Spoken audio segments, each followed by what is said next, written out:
बिस्मिल्लाहिर्रहमानिर्रहीम। सैयद अली मुज़फ़्फ़र आकाश बज़्म आकाश YouTube channel से आपसे मुखातिब है। एक छोटी सी मगर खूबसूरत गज़ल आपके लिए। मोहब्बत उन्वान है इसका। मोहब्बत भी अजब शे है कुछ ना दिखाई दे।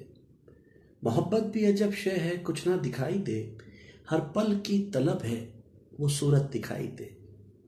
ज़बां की ज़रूरत है न लफ्ज़ों का सहारा। ज़बां की ज़रूरत है न लफ्ज़ों का सहारा। जो आँख कहती है सब कुछ सुनाई दे।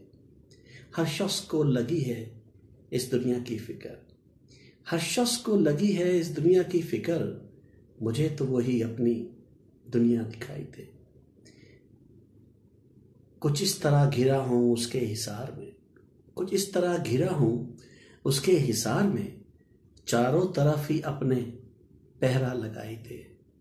आकाश से है किसको मोहब्बत पता नहीं।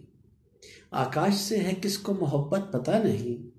कभी तो इस राज से पर्दा हटाई दे। मोहब्बत भी अजब शे है कुछ ना दिखाई दे।